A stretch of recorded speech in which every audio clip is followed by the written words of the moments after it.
नमस्कार। भारत और विश्व के इस ताज़ा एपिसोड में आपका स्वागत है। और आज हम बात करेंगे आज से लगभग 4 दशक पूर्व यानी लगभग 40 वर्ष पहले हुई एक भयावह घटना के बारे में। यह एक आतंकवादी घटना थी। एयर इंडिया की फ्लाइट नंबर 182 मॉन्ट्रियल से उड़ी और उसे लंदन होते हुए दिल्ली और मुंबई पहुंचना था। ये फ्लाइट उड़ी थी जून 23, 1985 को, लेकिन ये फ्लाइट कभी अपनी मंजिल तक नहीं पहुंच पाई। बीच रास्ते में अटलांटिक महासागर के ऊपर उसमें एक विस्फोट हुआ और उस जहाज के परखच्चे उड़ गए। उस एरोप्लेन के अंदर, उस जहाज के अंदर, उस विमान के अंदर 329 लोग सवार थे। उन सभी की मौत हो गई। इसमें 86 बच्चे थे। इस घटना को अंजाम दिया था कनाडा में बेस्ड खालिस्तानी आतंकवादियों के एक समूह ने। और इसके लिए सन 2003 में इंद्रजीत सिंह रियात, जिसने कि इसमें मास्टरमाइंड की भूमिका निभाई थी, उसने कनाडा की एक अदालत में स्वीकार किया कि उसने इसके अंदर एक मुख्य भूमिका निभाई थी। इसके अलावा बब्बर खालसा के तलविंदर सिंह परमार, वो भी इसके मास्टरमाइंड्स में से एक थे। और रिपु दमन सिंह मलिक और अजायब सिंह बागड़ी, ये भी इसमें शामिल थे। लेकिन रिपु दमन सिंह मलिक, अजायब सिंह बागड़ी, इन सबको इन दोनों को कनाडा की अदालत ने रिहा कर दिया। और हाल ही में खालिस्तानी आतंकवादी संगठन से जुड़े हरदीप सिंह निज्जर, उसको कनाडा की जो संसद है, उसने उसे सम्मानित किया। पिछले साल निज्जर की गोली मारकर हत्या कर दी गई थी। और इस साल जून में, कुछ दिन पहले, कनाडा की संसद ने एक प्रस्ताव रखा और कुछ समय मौन रखा इस खालिस्तानी आतंकवादी को सम्मानित करने के लिए। तो आप देख सकते हैं कि किस प्रकार से कनाडा में खालिस्तानी आतंकवादियों का भरण पोषण हो रहा है। थोड़ा हरदीप सिंह निज्जर के बारे में बात कर लेते हैं, क्योंकि हरदीप सिंह निज्जर को जब पिछले साल उसकी गोली मारकर हत्या की गई थी, तो ये आरोप लगाया गया था। और यह एक बड़ा अंतर्राष्ट्रीय मुद्दा बनाने का प्रयास भी कनाडा के द्वारा किया गया था कि भारत की एजेंसियों ने इसे मारा है। तो थोड़ा पहले निज्जर के बारे में बात करते हैं और इससे आपको ये पता चलेगा कि कितनी अ, जिसे कहते हैं कि शॉकिंग बात है कि कनाडा की संसद एक ऐसे व्यक्ति को सम्मानित कर रही है उसकी मौत के बाद।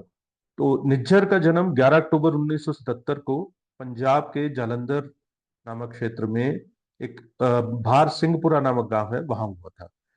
और माना जाता है कि खालिस्तानी टाइगर फोर्स, जो कि एक खालिस्तानी आतंकवादी संगठन है, उसके अंदर उसकी एक मुख्य भूमिका थी। सन 2007 में लुधियाना में श्रृंगार सिनेमा हॉल में एक ब्लास्ट हुआ था जिसमें 6 लोग मारे गए थे। इस ब्लास्ट में भी निज्जर की प्रमुख भूमिका थी। और इसके अलावा कई और टारगेटेड किलिंग्स उसने जो है वो निज्जर के द्वारा की गई।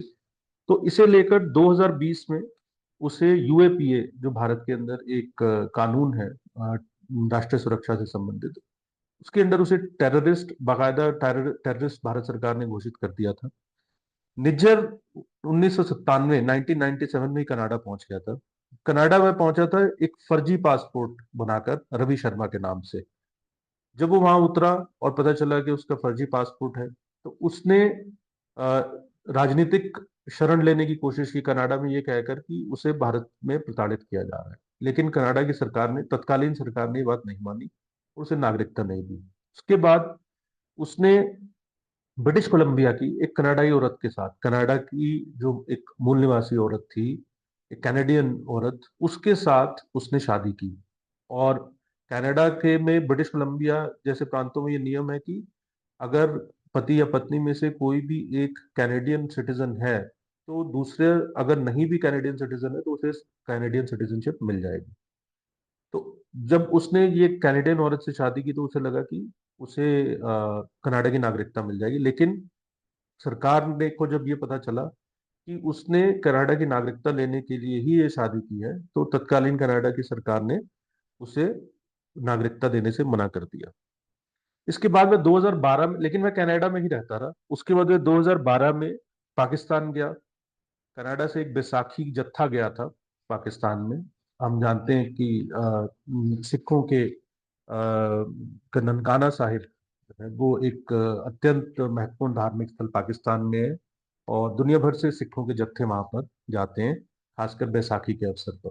तो बैसाखी जत्थे में वह गया था, लेकिन वह बैसाखी जत्थे की आड़ लेकर गया था। के बाद वो लगभग 2 हफ्ते वहां पर पाकिस्तान की एजेंसियों ने उसे हथियार चलाने की ट्रेनिंग दी, बम बनाने की ट्रेनिंग दी। और इसके बाद वह कनाडा वापस आया। और 2014 में इंटरपोल ने उसके खिलाफ रेड कॉर्नर नोटिस इशू किया था। इंटरपोल एक अंतर्राष्ट्रीय संस्था है जो दुनिया के अलग अलग हिस्सों में पहुंचे अपराधियों को पकड़ने का काम करती है, ताकि जब एक देश से दूसरे देश में कोई अपराधी पहुंच जाता है तो इंटरपोल अक्सर ऐसे अपराधियों के लिए रेड कॉर्नर नोटिस जारी करता है। रेड कॉर्नर नोटिस जारी होने के बाद सभी देशों की पुलिस को ये ताकीद की जाती है, ये डायरेक्शन दी जाती है कि अगर ये व्यक्ति कहीं भी मिले तो उसे गिरफ्तार कर लिया जाए। लेकिन रेड कॉर्नर नोटिस इशू होने के बावजूद वह कनाडा में बड़े आराम से रहता रहा। और भारत जो है वो लगातार निज्जर की वापसी के प्रयास कर रहा था कि उसे भारत लाया जाए, क्योंकि भारत में बाकायदा उसे, जैसे मैंने बताया, श्रृंगार सिनेमा हॉल का जो ब्लास्ट केस था उसमें वह आरोपी था। उसके अलावा और भी कई उसमें वह मामलों में आरोपी था, और एक डेजिग्नेटेड टेररिस्ट था। लेकिन कनाडा की सरकार ने उसे यहाँ नहीं भेजा। और निज्जर और रिपुदमन सिंह, जो हम मैंने आपसे पहले भी कहा कि रिपुदमन सिंह मलिक भी एक जो एयर इंडिया की फ्लाइट को जो उड़ाया गया था 23 जून 1985 को, उसके अंदर रिपुदमन सिंह मलिक मलिक की एक भूमिका थी, लेकिन उसे वहां की अदालत ने रिहा कर दिया था। तो निज्जर और रिपुदमन सिंह मलिक के बीच में काफी झगड़ा था, और ये झगड़ा कोर्ट तक जा पहुंचा था। टीपू दमन सिंह मलिक का निज्जर पर यह आरोप था कि उसने उसे एक प्रिंटिंग प्रेस दी थी, लेकिन वो प्रिंटिंग प्रेस सिर्फ अपने पास कुछ समय के लिए रखने के लिए दी थी, और समय आने पर यह तय हुआ था कि वो प्रिंटिंग प्रेस जब रिपु दमन सिंह को जरूरत होगी तो निज्जर उसे वापस कर देगा। लेकिन निज्जर ने ऐसा करने से इनकार कर दिया, और इसको लेकर दोनों के बीच में जबरदस्त झगड़ा था। और इसी के चलते ब्रिटिश कोलंबिया, जो एक प्रांत है कनाडा का, उसमें रिपु दमन सिंह मलिक ने बाकायदा अदालत के अंदर मुकदमा दायर किया था निज्जर के खिलाफ। अब मई 2024 में, यानी लगभग निज्जर की मौत के 11 महीने के बाद असलियत खुली कि वो वास्तव में गैंग वॉर के अंदर मारा गया था। 22 वर्षीय करण बरार, कमलप्रीत सिंह और 28 वर्षीय करणप्रीत सिंह, इसको कनाडा की पुलिस ने एडमॉन्टन अल्बर्टा में गिरफ्तार किया, निज्जर को गोली मारकर उसकी हत्या करने के आरोप। लेकिन इसी निज्जर को, जो कि खालिस्तानी आतंकवादी संगठन से जुड़ा हुआ था, जो खालिस्तानी गतिविधियों में लिप्त था, इस साल जून के महीने यानी कुछ दिन पहले कनाडा की अदालत ने उसकी मृत्यु के 1 वर्ष होने पर उसे मौन रहकर श्रद्धांजलि दी।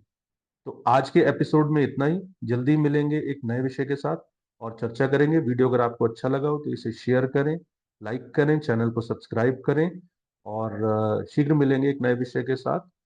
और तब तक के लिए नमस्कार।